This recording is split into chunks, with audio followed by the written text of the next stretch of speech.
Bonjour les Itata, bienvenue dans votre émission Écoutez ça. Aujourd'hui, nous parlerons musique avec un chanteur bien connu du milieu antillais. Si je vous dis voix à la sonorité particulière, si je vous dis février 74, vous l'auriez deviné, on reçoit aujourd'hui Monsieur Colo Barst. Bonjour Colo. Bonjour Astrid, bonjour aux téléspectateurs, bonjour à la nation, la planète. Bienvenue chez Zitata. C'est un plaisir, j'y reviens, puisque j'avais fait les premières émissions de Zitata. Tu es de la maison maintenant. Je connais le lieu, enfin, ça fait 2 fois. C'est tout comme. C'est tout comme. Très bien, on va rentrer directement dans le vif du sujet. Colo, tu t'es fait connaître par février 74. Oui. Donc à l'époque, les événements de Chalvet, qui sont assez connus, plus ou moins connus en Martinique. Donc à cette époque, tu avais à peu près 16 ans. Sur les événements, Sur les événements. Et comment cet événement a orienté, comment cet événement t'a donné envie de créer une chanson? Pourquoi tu as choisi de le relater comme ça? C'était ma façon de l'exprimer, parce qu'à l'époque, on est dans l'adolescence, 16 ans, on était tambouillet. Et comme il s'agissait d'une injustice, à mon avis, parce que j'ai vu le corps de Marie-Louise sur la plage. Tu as vu le corps, tu as assisté? J'ai vu le corps, oui, j'ai vu ça. C'est pour ça que l'événement m'a beaucoup marqué. Donc à partir de là, j'avais envie d'exprimer mon cri. Et je l'ai exprimé comme ça, parce qu'en tout cas, jouer tambour, et ça te casse moins la façon de l'exprimer. J'ai écrit le morceau après, tout de suite après, à 17 ans, enfin, tout de suite à mes 17 ans. Et il est sorti longtemps après? Ah, il est sorti très longtemps après, mais on l'a joué beaucoup. En baffait, comme on dit? On l'a joué en baffait, on l'a joué avec des groupes que j'avais montés comme Musique Matinique Conscient, que j'avais montré dans l'immigration. On l'a joué. Et puis il est sorti sur l'album de Bélia en 2002, parce que c'est là où il était sorti, tout simplement. Est-ce qu'avant février 74, tu composais déjà? Absolument. Quand j'arrive avec février 74, là, puisqu'après je vais faire l'album en 2004, l'album L'Autre Bosso, quand j'arrive avec février 74, j'ai déjà tous les morceaux d'écrits. Achiki, Peinou, Yij Mondier, tout ça est déjà écrit, mais sans la prétention de faire un album un jour. Et est-ce qu'on peut dire que ce morceau, février 74, a orienté le chanteur que tu es, qui est un chanteur engagé? Est-ce que depuis, ça a orienté toutes tes compositions, tout ton univers? Est-ce que ça a façonné ton univers musical? Aussi, mais j'ai toujours joué... engagé, même avant. Oui, nous avons toujours joué Belay. Donc Belay dans Mier, c'est engagement. Et puis après, moi, je jouais Gros Cas. Gros Cas, c'est engagement. Donc, forcément, on va dire que j'ai mis des textes sur ma démarche d'engagement. Alors, Colo, c'est un style particulier. Est-ce que tu peux définir ton style? On sait que c'est beaucoup d'instruments acoustiques. Donc, j'entends par acoustique non amplifié. Donc, beaucoup de flûtes, de guitares, de tambour. Oui, de tambour aussi. On est rares à jouer avec un tambour Belay. C'est ça. Oui, je définis mon style comme... après, on m'a classé dans beaucoup de choses. Blues caraïbéen, blues créole, blues... Mais toi, tu te classes dans quoi? Je me classe dans musique matinique conscient. Musique PIA. Musique matinique conscient, c'est ça que j'ai joué. Après, ça parle au monde, mais c'est musique matinique conscient. Après, tu as d'autres frères qui font la même chose, sur d'autres formes. Ça peut être dancehall ou ça peut être d'autres formes, mais nous avons joué musique matinique conscient. Et puis, véhicule là, c'est voix nous, c'est son, c'est instrument, c'est tout. En parlant de dancehall, tu as justement collaboré avec des artistes dancehall. Absolument. Dont Sahel, dont Valé. Qu'est-ce qu'ils ont apporté à ta musique ou qu'est-ce que tu as apporté à leur musique? Comment vous êtes... On a échangé. Par exemple, avec Sahel, quand j'écris, je me souviens plus du titre, mais quand on écrit, j'écris le premier couplet, Sahel écrit le deuxième. Après, le chœur, c'est nous qui le faisons. On nous travaille ensemble.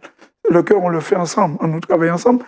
Mais chacun a apporté sa touche avec sa sensibilité. Et puis, dans la musique qui était la sienne. Mais l'intérêt, là encore, c'était de jouer musique matinique conscient, et c'est ce qu'on a fait. Donc, au-delà de Sahel, tu as collaboré avec quels autres artistes? J'ai collaboré avec Valé, j'ai collaboré avec Orlan, j'ai collaboré avec Tania Saint-Val, Tony Chasseur, Jean-Michel Cabrimol, et puis d'autres échanges qu'on a eu. Alors, Malavoie, avec l'album Oliron, où il y a un Chiki dessus. Et puis, c'est tellement des choses énormes qui m'ont grandi et qui m'ont fait beaucoup de bien. Et parmi tous les sons engagés que tu fais, est-ce qu'il y en a un particulièrement que tu aimes chanter? Alors, ça va paraître paradoxal, mais j'ai toujours commencé mes concerts par Yij Mondier. L'amour et puis la paix, c'est aussi... Parce que j'estime que la grandeur vient de là-haut, quoi, et qu'on a besoin de cette grandeur-là. Donc, je considère que c'est mon titre, non pas fétiche, mais refuge fondamental. Donc, il y a la présence de la spiritualité. De Sa Majesté Zambé, c'est important. D'accord. Qu'est-ce qui t'inspire au-delà de la spiritualité? Le pays en lui-même, les gens. Les gens, l'environnement, et puis le combat contre l'injustice qui m'inspire beaucoup. Tout à fait. Parce que je crois qu'on est dedans en permanence, on y est encore, avec toutes ces injustices du chlordécone. Et puis je suis dans un milieu, je suis de Basse-Pointe, donc milieu rural, oui. où on voit les dégâts du chlordécone, où on voit les dégâts de toutes ces choses négatives. Alors, premier album 2002, L'Autre Bosso. 2002, février 74, sur l'album de Belia. 2004, mon premier album, L'Autre Bosso, avec Peinou, Ashiki, Yijmondje, février 74. Et puis le deuxième. En 2010. Le deuxième en 2010, à la naissance de mon petit-fils. D'accord, j'allais demander. Je retiens facilement parce que c'est vraiment sa naissance. Oui, c'est Bidim Grâce où je fais un album pour remercier Sa Majesté d'abord pour m'avoir protégé dans certaines circonstances et puis surtout de m'avoir permis d'arriver là avec un album. Parce qu'il faut se rappeler que le premier album, L'Autre Bosso, a été vendu à 40 000 exemplaires, ce qui n'est pas rien. Donc quand tu n'es pas connu, que tu arrives, tu vends 40 000 albums, tu considères que c'est une bénédiction divine. Et puis c'est encourageant. On Ça croit en ce qu'on fait. On croit encore plus en ce qu'on fait. Surtout qu'on ne savait pas, quoi. Donc on y croit. Et puis les producteurs aussi, quoi. Kolo, quel est ton processus de création? Comment l'écriture te vient? À vrai dire, j'ai un lieu refuge qui est le bord de mer de Basse-Pointe. Il m'arrive souvent d'aller méditer là.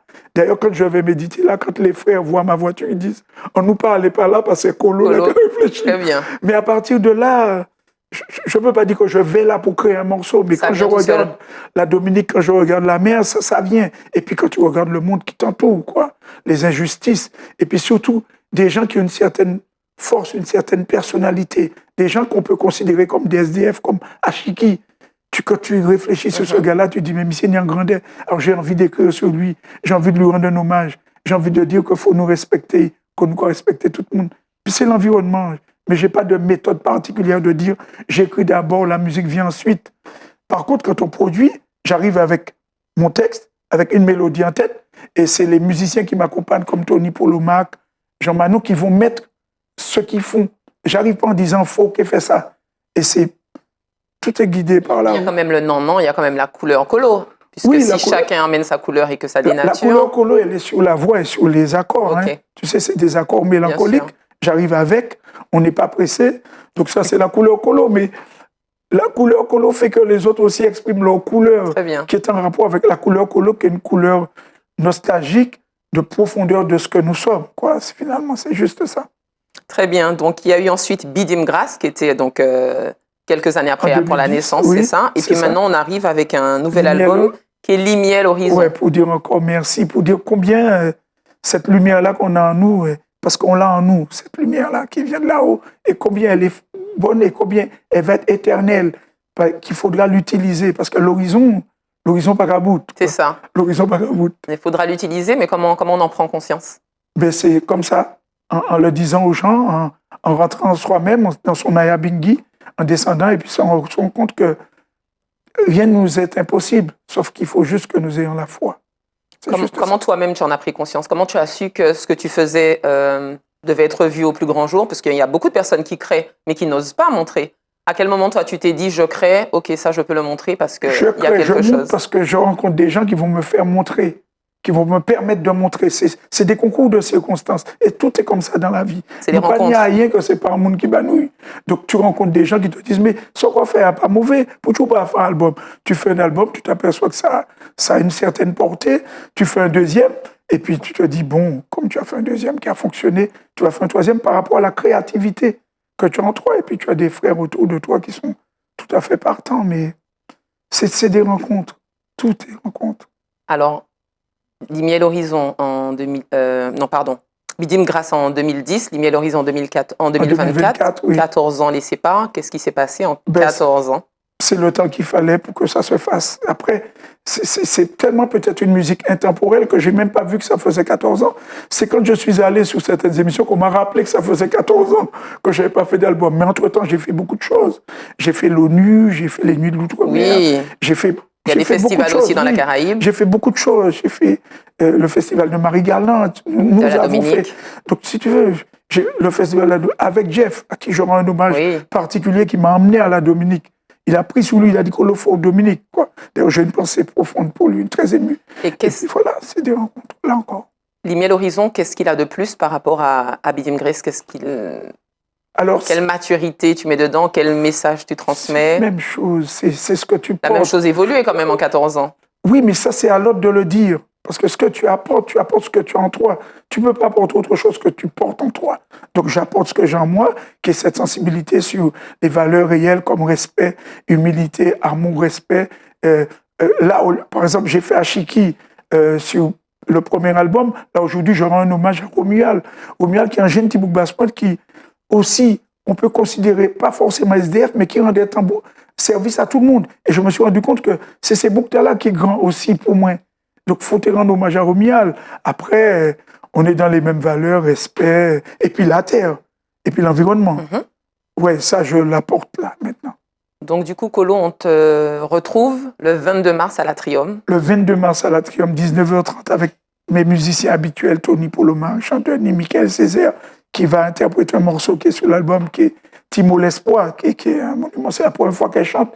Michael, la choriste, c'est un bon truc, avec tous les musiciens qui ont participé à l'album. Alors, il n'y aura pas de choses particulières. Oui, j'allais demander, est-ce qu'on aura des surprises? Est-ce qu'on aura... Les surprises, la surprise, elle vient de ce que tu portes en toi, d'être là. C'est déjà ça, la surprise. D'accueillir les gens, c'est déjà une surprise. Pour nous, c'est déjà énorme. Bon, ce qu'il y aura, c'est que chaque morceau de l'album a un instrument particulier. Piano, steel pan, kora, tambour di basse, soprano. Tous ces musiciens-là seront là sur chacun de leurs morceaux. Et puis le plus, ça sera ma fille qui est plasticienne, à qui j'ai demandé de faire un tableau qui correspond à chaque morceau selon sa sensibilité de créativité. Et puis on va voir ce que ça donne, comment ça va être reçu par le public, ça va être projeté sur chaque morceau. D'accord, donc quand tu dis elle fait, elle a déjà, c'est pas une performance en live, hein, c'est quelque chose qu'elle a déjà créé. Elle a déjà créé ça et on va projeter le travail qu'elle a fait. C'est des surprises quand même, ça. Oui, c'est innovant, c'est inédit. L'échange est surprise, oui. Oui, ça va être la surprise. Donc il y aura de la kora, c'est ça? Il y a de la kora, il y aura du steel pan. On va faire l'Afrique, la Caraïbe, on va faire ce que nous sommes, quoi. Il y aura de la flûte. Il y aura de la flûte, traversière, Tony Polomac. Il y aura du tambour Bel Air, Jean-Denis Césarine au haut niveau, et puis du tambour d'Ibas avec Maxilla. Très bien. Géry Spartacus, guitare, Mario Mas, piano, Jean Manon. Que des pointures, quoi. Ben, on va dire que c'est des gars qui sont là avec leur cœur. Très bien. Et j'ai cru comprendre aussi qu'il y aura une déclamation de texte. Voilà. Alors, est-ce qu'on peut en parler un petit peu? Il y a un autre frère qui va venir, c'est Thierry Vignier, qui se définit comme étant un diseur de parole, qui va venir peut-être pendant 10 minutes nous dire 2 textes pour nous permettre, on va faire l'intéressant pour nous permettre de nous changer, de faire la deuxième partie. Donc c'est un concert de 2 heures en principe. Il n'y a plus les vendeuses de pistaches comme avant, donc il faut bien trouver... C'est dommage d'ailleurs. C'est dommage d'ailleurs. Mais bon, peut-être... Après, c'est quand même un artiste de qualité. Attention, à l'extérieur de l'Atrium, tu as quand même les vendeuses de pistaches. Oui, c'est vrai. Donc, après, ne passe plus dans les rangs comme avant. Non, pas comme les grands dans son en velours. Hein, donc Thierry Vignier, qu'est-ce qu'il va nous proposer? C'est à lui de savoir par rapport au contexte, parce que la thématique, le thème du concert, c'est Limiel Horizon. Ça, c'est le titre du concert. Mais la thématique du concert, c'est une thématique positive. C'est-à-dire, on a tellement dit le linge sale se lave en famille qu'on a envie de dire des choses propres. Donc, le linge propre sèche en famille. Aussi. Parce que nous, ça fait bon bagaille aussi en famille. Nous, pas fait que le linge sale lavé, nous, ça mettait le linge propre sec. Donc, c'est ça le thème. Donc, Thierry va clamer en fonction de ça. Il va déclamer en fonction de ça. Très bien. Merci beaucoup, Kolo. On est obligé de se quitter maintenant. Ah, c'était un plaisir. Merci de m'avoir reçu. Donc, on se dit à samedi 22 mars, 19h30 à Tropicatrium. Les tickets sont déjà en vente. Et je remercie l'Atrium pour l'invitation. Très bien. Merci, Les tickets Kolo. sont déjà en vente. Très bon concert. Merci, Astrid. Et puis, à bientôt, Mathilde. À bientôt. On vous attend. Merci. On se laisse, chers Zitata, sur un extrait de février 74. Et puis, quant à nous, on se dit à très bientôt pour un autre Écoutez ça. Ouvriers et agricoles, t'es qu'à manifester, ou budget t'es augmenté, les journées bananas, malheureux bien organisé, t'es qu'à revendiquer, déjà 3 jours localité, négociation bloquée, n'est dit, ça peut pas durer, faut y'en dire ça y'olé. Rien ça y mérité, jusqu'à l'idée sans arrêter. l'esprit t'est qu'à chauffer. Mouvement qu'à battre tout vent. Peuple ni doit crier. L'envie bailli chaud manger. Vérité pété tête colon. Qui préférait rester serré. Et puis yo négocier. Yo crier policier. Policier qui fait tes pinègues. Quand il est avant aller.